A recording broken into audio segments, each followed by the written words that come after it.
Olá, muito boa tarde. Começa aqui o programa Eclésia, que hoje, com o auxílio da Fundação Ajuda à Igreja que Sofre, chama também a atenção para a situação de perseguição que os cristãos enfrentam e para as dificuldades que a Igreja experimenta em diversas partes do mundo.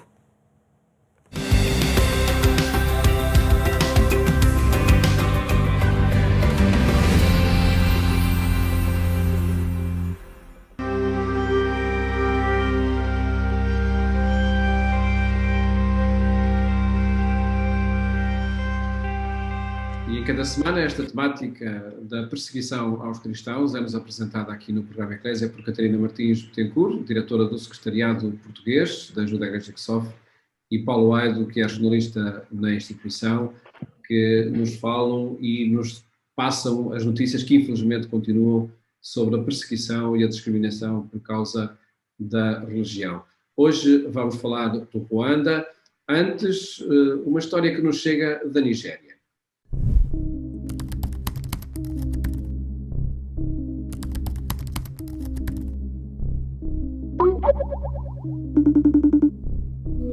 Greetings from Maiduguri. I'm calling. We are having this conversation from Maiduguri here, the capital of Borno State. My diocese has passed through a lot of difficulties. There have been systematic persecution of Christians. We have lost so many people. A lot of Christians have been killed. They were almost hunted like animals in the wild. I personally have escaped a stray bullet because I had to defend children in a school in my parish. Time when they came and threatened they were going to burn down my parish, I could only run to Jesus and say, God, this is your work. Defend your people. This is where I drive my courage. We have secured funding from aid to the church in need to build human resource and skill acquisition center, which is a trauma center where people will undergo a lot of healing, integration, and reconciliation as to help persons overcome what they have suffered. Boko Haram suka kashe mu miji da uwa, sai dai coci ne suna taimako na wahalan da muka sha, ba karamin wahala ba, coci ne suke taimako na. Har yanzu muna bukatar taimako don muna cikin damuwa har yanzu. Thank you to the church in need for the support you have given us. Remember, persecution, while it makes people suffer, also strengthens them because from within, they find a cause to live. We need your help that we may support these people who are suffering, because Africa also and Nigeria is the future of Christianity.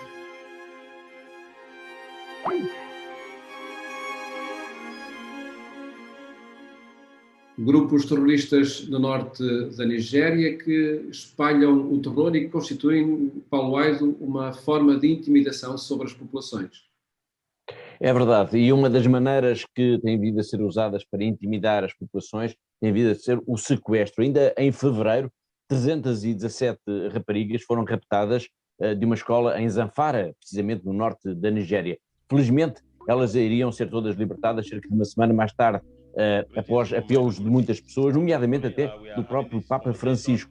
Deixo aqui agora uma pequena nota para os telespectadores, pois a esmagadora maioria das notícias que se referem à Nigéria reportam-se precisamente ao norte do país, onde existe alguns grupos armados, grupos jihadistas, nomeadamente o Boko Haram, que pretendem criar um califado nessa região. Bom, e os cristãos são de facto um dos alvos principais destes grupos armados. E o rapto de pessoas, como eu dizia, é cada vez mais comum. É uma forma de intimidação, claro, mas é também um negócio, pois permite, através do pagamento de resgates, o financiamento dos próprios grupos terroristas. Mas hoje gostaria de falar aqui de uma jovem rapariga, Leah Sharibu, que foi raptada há 3 anos, em fevereiro de 2018. E falo dela, pois esta jovem fez anos na sexta-feira, no dia 14 de maio. Fez 18 anos. Ela tinha 14 anos quando foi raptada. E a sua história é extraordinária. Ela foi levada, juntamente com cerca de uma centena de colegas de uma escola, um internato em Dapchi, precisamente no norte da Nigéria. E uma semana depois foram todas libertadas, menos ela. E porquê? Porque Leah, que era a única cristã do grupo, recusou converter-se ao Islão.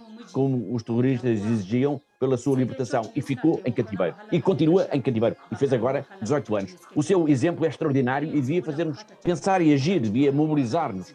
Segundo as Nações Unidas, cerca de 36 mil pessoas perderam já a vida em resultado desta violência relacionada com o Boko Haram na Nigéria, e haverá também cerca de 2 milhões de deslocados. Mas ainda voltando a Leah Sharibu, não se sabe exatamente onde é que ela está, não se sabe quase nada sobre ela. Há alguns rumores de que terá engravidado, que terá sido forçada a casar com um comandante jihadista, mas, como eu disse, nada está confirmado. A única certeza é que esta jovem está longe dos pais, está longe da família, está longe dos amigos. Imagina-se o seu sofrimento, as suas lágrimas e o medo por que estará a passar. Nesta sexta-feira, no dia 14 de maio, ela fez 18 anos. Eu fiz as contas, foram precisamente 1153 dias em cativeiro. E ela merece que façamos tudo pela sua libertação, assim como pela defesa dos cristãos nesta região de África. A nossa indiferença, Paulo, é que não tem desculpa, é mesmo imperdoável. E pelo menos interessa e temos o dever de divulgar estas informações para que a opinião pública possa, enfim, fazer o que puder estar ao seu alcance, quanto mais não seja informar que a situação permanece. Exatamente. E pelo menos temos esse dever de informar, para que as pessoas saibam que existem essas realidades que são dramáticas em algumas regiões do globo, onde os cristãos são, e volto a repetir, um dos principais alvos de grupos extremistas. E, portanto, é informarmos, estamos conscientes dessa realidade, é o primeiro passo para depois podermos agir, como é óbvio.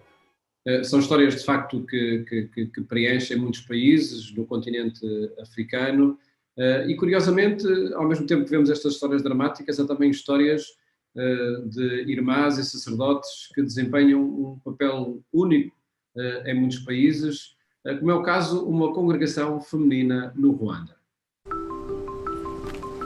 Hello, I'm Sister Cecilia. I live in Rwanda, a beautiful country in the heart of Africa. Since I was a child, I dreamed of taking care of elderly people, the loneliest and the most forgotten. God called me to do this job in the congregation of Arutani Missionary Sisters. Some of them are so old and fragile that it's very difficult for them to do some of the most simple tasks. Sometimes they have nothing to eat. We ask the kids to convince their parents to share their food with the elders. Healthcare is very expensive. We provide them basic medical treatments at our dispensary. Many of them live with serious trauma from the past, when 1 million of us were killed during the genocide. Everybody lost someone. When the violence stopped, we realized that the most important thing we needed was forgiveness and love. Because without God's love, forgiveness and reconciliation would not be possible.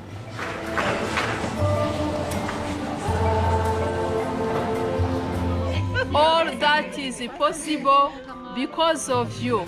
Thank you, ACN.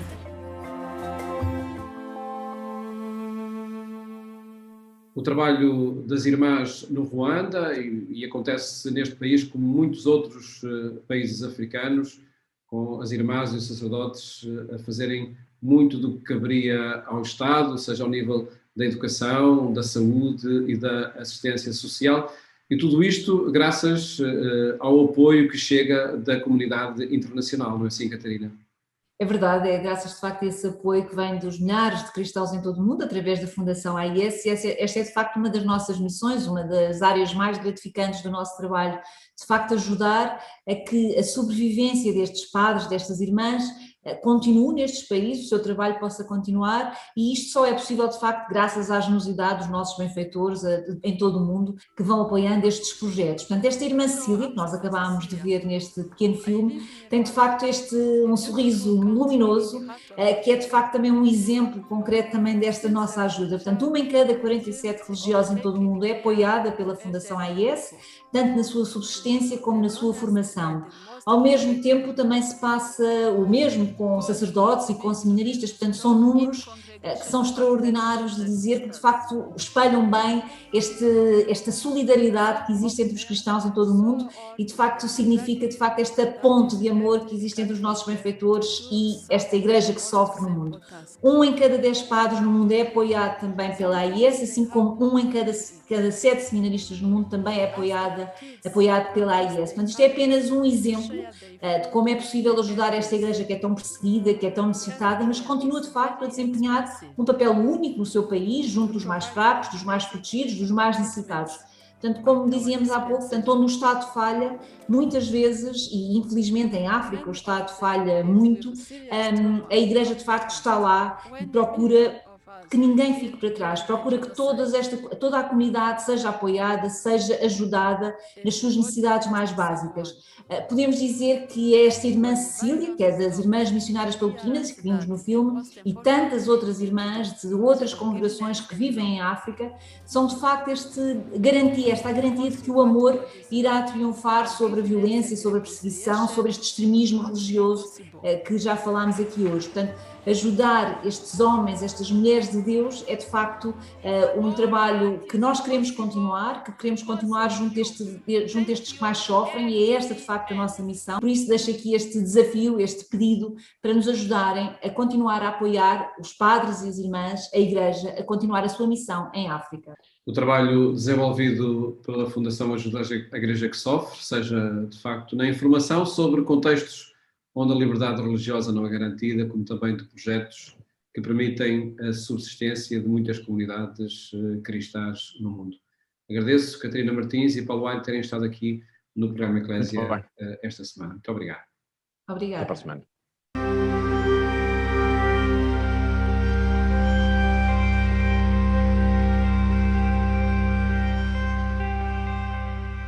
A situação difícil da Igreja e a perseguição que atinge os cristãos em diversas regiões do globo. Tempo agora para olhar o novo ministério de catequista instituído pelo Papa Francisco.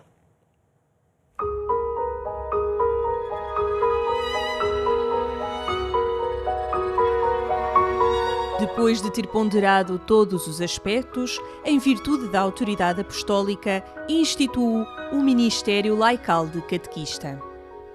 Uma decisão do Papa Francisco que valoriza o ministério antigo na Igreja Católica, com o dinamismo da generosidade e entrega de muitos catequistas e que agora é valorizado. Receber um ministério laical, como o de catequista, imprime uma acentuação maior ao empenho missionário típico de cada um dos batizados, que, no entanto, deve ser desempenhado de forma plenamente secular, sem cair em qualquer tentativa de clericalização. Para o Papa, este ministério possui uma forte valência vocacional, que requer o devido discernimento por parte do bispo e se evidencia com o rito de instituição. É um serviço estável prestado à Igreja local de acordo com as exigências pastorais identificadas. Para o Papa Francisco, convém que, ao ministério instituído de catequista, sejam chamados homens e mulheres de fé profunda e maturidade humana, que tenham uma participação ativa na vida da comunidade cristã, sejam capazes de acolhimento, generosidade e vida de comunhão fraterna, recebam a devida formação bíblica, teológica, pastoral e pedagógica, para ser solícitos comunicadores da verdade da fé e tenham já maturado uma prévia experiência de catequese. O documento do Vaticano convida depois as conferências episcopais a tornarem realidade o ministério do catequista, estabelecendo o percurso formativo necessário e os critérios normativos para o acesso ao mesmo, encontrando as formas mais coerentes para o serviço que estas pessoas serão chamadas a desempenhar em conformidade com tudo o que foi expresso por esta Carta Apostólica. Segundo o presidente da Comissão Episcopal da Educação Cristã e Doutrina da Fé, Dom António Moiteiro, a instituição deste novo ministério traz algumas responsabilidades. A raiz deste ministério é o sacramento do batismo, tal como refere o Concílio Vaticano II na Lumen Gentium.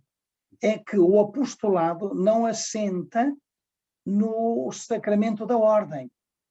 O apostolado, o direito ao apostolado, o dever do apostolado, assenta essencialmente no sacramento do batismo e confirmação, que são os sacramentos de iniciação cristã. E este ponto é fundamental para entender o ministério do catequista hoje.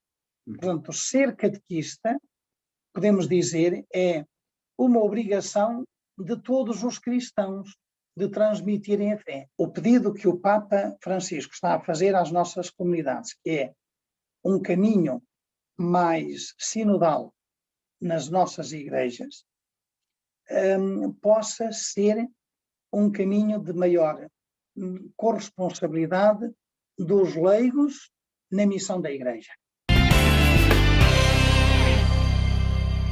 Sandra Santos, que é catequista no Patriarcado de Lisboa, destaca a importância da formação perante esta iniciativa do Papa Francisco. Sandra Santos, boa tarde, obrigada por estar aqui na companhia da Eclésia, catequista há cerca de 20 anos no Patriarcado de Lisboa. Sandra, esta instituição do Ministério do Catequista, aqui lançado pelo Papa Francisco, foi uma novidade, como é que recebeu esta notícia? Olá, Sónia, boa tarde em primeiro lugar. Não foi propriamente uma novidade, porque já ouvíamos que ia ser, este Ministério ia sair, não é, como Ministério do Catequista. Não foi uma novidade hoje ver as notícias, foi uma novidade sim ler o documento e perceber quais são mais ou menos as linhas orientadoras que o Papa nos dá, mas uma novidade não é, e ainda bem que é decretado que o ser catequista passa a ser Ministério na Igreja. Porquê? Na sua opinião, claro. Claro, e é apenas a minha opinião, vale o que vale. Mas de experiência como catequista e também como formadora de catequistas, vai-nos trazer mais responsabilidade.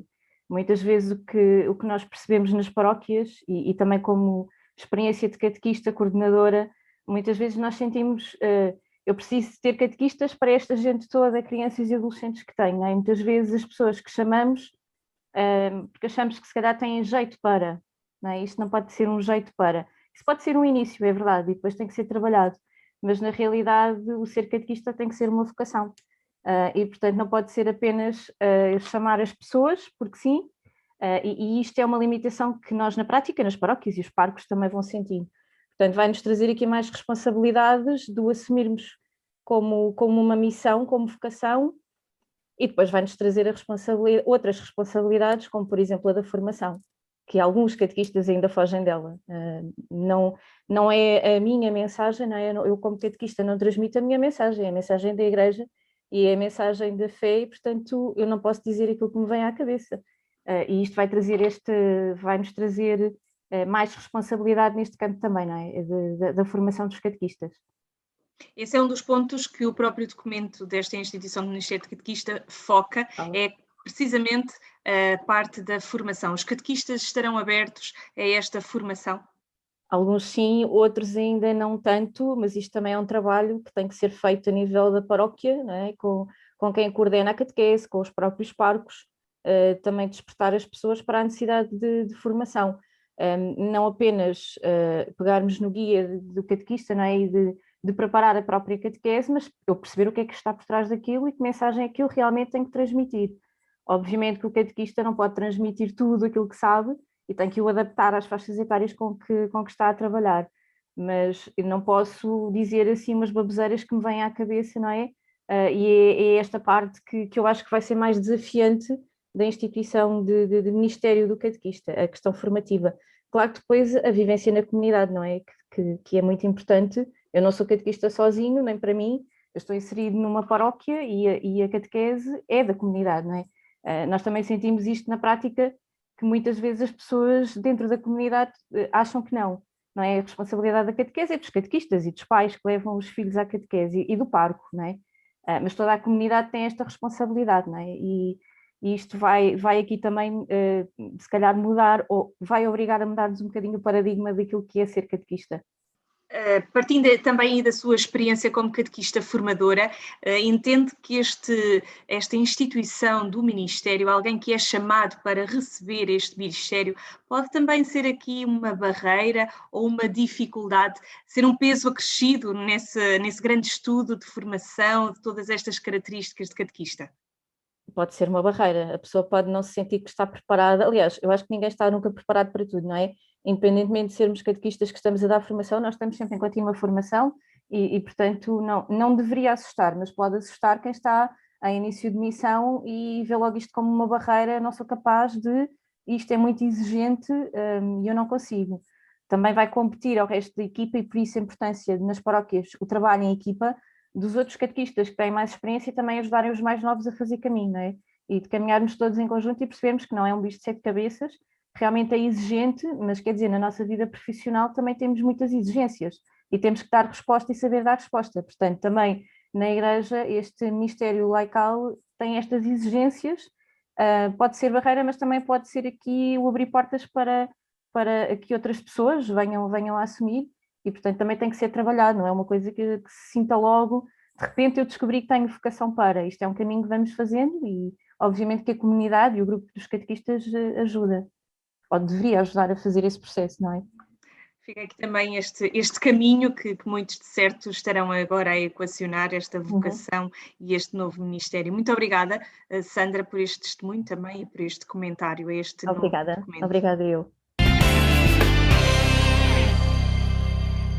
E termino com o convite para que mais logo sintonize a Antena 1 e acompanhe a edição rádio do programa Eclésia quando forem 22h45. Tenha então uma muito boa tarde e até amanhã, se Deus quiser.